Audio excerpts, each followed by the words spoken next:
இயேசுவில் பிரியமான சகோதர சகோதரிகளை, இன்றைய முதல் வாசகத்திலே நாம் வாசிக்க கேட்டோம். எலியா இறைவாக்கினர் உணவில்லாமல் கஷ்டப்படுகின்றார். காரணம், ஆகாபு அரசன் தன்னுடைய நாட்டிலே கடவுளுடைய கட்டளைகளுக்கு கீழ்ப்படியாமல் மற்ற தெய்வங்களை வணங்கி கொண்டு கடவுளை புறக்கணித்ததன் காரணமாக அந்த நாட்டிலே பஞ்சம் நிலவுகின்றது. மழை பெய்யாமல் நின்று விடுகின்றது. கடவுளுடைய வார்த்தை மீண்டும் வருகின்ற வரையில் அந்த நாட்டிலே மழை பெய்யாது என்று எலியா இறைவாக்கினர் தான் கடவுளுடைய வார்த்தை உரைக்கின்றார். அதனால் அந்த நாட்டிலே பஞ்சம் உருவாகின்றது. எலியா பெற்றுக்கொண்டிருந்த தண்ணீரும் எலியா பெற்றுக்கொண்டிருந்த உணவும் தீர்ந்து போய்விடுகின்றது. அந்த நாட்டில் ஓடிக்கொண்டிருந்த நதியிலிருந்து தண்ணீர் வற்றி விடுகின்றது. அப்பொழுதுதான் மீண்டும் கடவுளுடைய வார்த்தையானது எலியாவுக்கு வருகின்றது. கடவுள் எலியாவை விட்டுவிடவில்லை. எலியாவினுடைய குரலுக்கு செவி கொடுக்கின்றார். இனி எலியாவை அழைத்து சொல்லுகின்றார், சீதோன் பகுதியில் இருக்கின்ற சாரிபாத் என்ற நகருக்கு நீ அங்கே செல். நீ அங்கே செல்லுகின்ற பொழுது உனக்கு உணவு ஏற்பாடு செய்திருக்கின்றேன், ஒரு கைம்பெண் உனக்கு உணவளிப்பார் என்ற செய்தியை கடவுள் எலியா இறைவாக்கினருக்கு கொடுக்கின்றார். எலியா இறைவாக்கினரும் அங்கே செல்லுகின்றார். சென்ற உடனேயே சாரிபாத்திலே ஒரு கைம்பெண்ணை பார்க்கின்றார். ஆனால் கடைசியில் நிகழ்வது வேறு விதமாக இருக்கின்றது. உணவு பெற செல்லுகின்ற எலியா அந்த கைம்பெண்ணிற்கும் அவருடைய உறவினர்களுக்கும் அவருடைய மகனுக்கும் உணவை கொடுக்கின்றார். உணவை பெற செல்லுகின்ற எலியா அங்கே உணவை கொடுக்கின்றார் அந்த குடும்பத்திற்கு. உயிருக்கு போராடி கொண்டிருக்கின்ற ஒரு குடும்பத்தை அங்கே எலியா காப்பாற்றுகின்றார். நடக்கின்ற உரையாடலை பார்த்தீர்கள் என்றால் தெரியும்.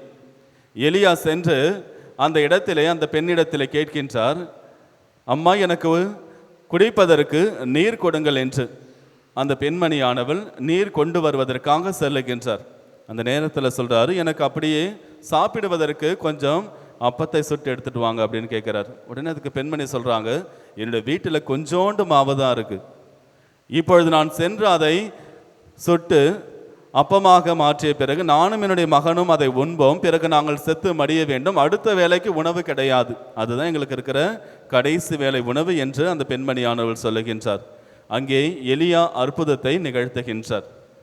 இந்த பஞ்சம் முடிகின்ற வரையில் நீயும் உன்னுடைய மகனும் அனைவருமே வயிறார உண்பதற்கு தேவையான அளவிற்கு மாவும் எண்ணெயும் ஒருபொழுதும் குறையாது என்ற ஆசீர்வாதத்தை கொடுக்கின்றார்.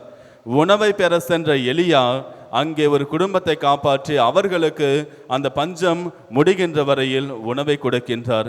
ஏனெனில் அங்கேயும் அந்த பெண்ணினுடைய குரலானது கடவுளால் கேட்கப்பட்டது.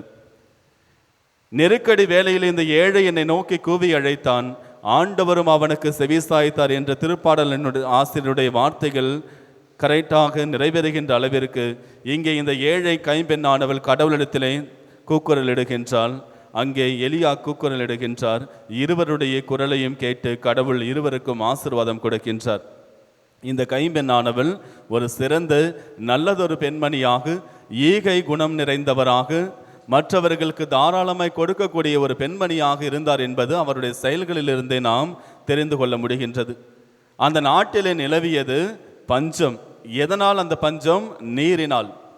தண்ணீர் இல்லாததால் தான் பஞ்சம் நிலவுகின்றது. எலியா இறைவாக்கினர் என்ன கேட்கின்றார்? அந்த பெண்மணியிடத்திலே என்ன கேட்கிறாரு? தண்ணி கொடுங்க தான் கேட்கிறாரு. அதில் தான் பஞ்சமே இருக்கின்றது. தண்ணீர் இல்லாமல் அனைவரும் கஷ்டப்பட்டு கொண்டிருக்கிறார்கள். முன் தெரியாத, யாரென தெரியாத ஒரு மனிதன் வந்து எனக்கு தண்ணீர் வேண்டும் என கேட்கின்றார்.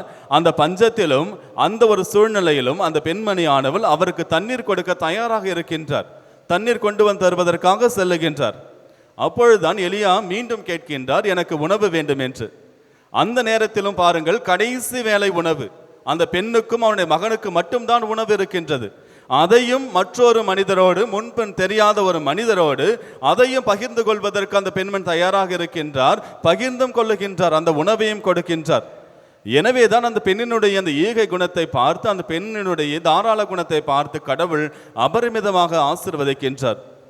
நீதிமொழிகள் 11வது அதிகாரம் 25வது வசனத்திலே நாம் வாசிக்கின்றோம், ஈகை குணமுடையோர் வளம் பெற வாழ்வார்கள், குடிக்க நீர் கொடுப்போர் குடிநீர் பெறுவார்கள் என்று நாம் விவிலியத்திலே வாசிக்கின்றோம். ஈகை குணமுடையவர்கள் வளம் பெற வாழ்வார்கள்.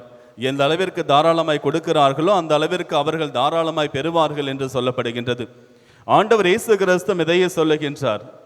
லூக்கா நற்செய்தி 6வது அதிகாரம் 38வது வசனத்திலே சொல்லுகின்றார், கொடுங்கள் உங்களுக்கு கொடுக்கப்படும், அமுக்கி குலுக்கி சரிந்து விழும்படி உங்களுடைய மடியிலே கொட்டுவார்கள், நீங்கள் எந்த அளவையால் அளக்கிறீர்களோ அதே அளவையால் உங்களுக்கும் அளக்கப்படும் என்று சொல்லுகின்றார்.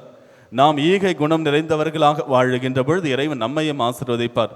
நாம் மற்றவர்களுக்கு கொடுக்கின்ற பொழுது இறைவன் நம்மையும் ஆசீர்வதிப்பார். இங்கே நிகழ்ந்த அற்புதம் 2 மனிதர்களுடைய நல்ல குணத்தினால்தான் இந்த அற்புதம் நிகழ்கின்றது. ஒரு பெண்மணியானவள் தன்னிடம் இருக்கின்ற அனைத்தையும் பகிர்ந்து கொள்வதற்கு தயாராக இருக்கின்றார். தேவையில் இருக்கின்ற ஒரு மனிதனுக்கு தண்ணீர் கொடுக்கின்றார், உணவை கொடுக்கின்றார். மற்றொரு மனிதர் கடவுளிடமிருந்து ஆசீர்வாதத்தை பெற்று கொடுக்கின்றார். இருவரும் தங்களால் முடிந்தவற்றை மற்றவர்களுக்கு கொடுக்கின்றார்கள். இருவருமே பஞ்ச காலம் முடிகின்ற வரையில் வளமோடு வாழ்கின்றார்கள். எனவே நம்மிடத்தில் எவ்வளவு இருக்கின்றது என்பதை காட்டிலும் விட நம்மால் கொடுக்க முடியுமா அல்லது கொடுக்கின்ற அளவிற்கு நம்மிடத்திலே அந்த மனது இருக்கின்றதா என்பதை பொறுத்து தான் இறைவன் ஆசீர்வதிக்கின்றார். ஆமீன்.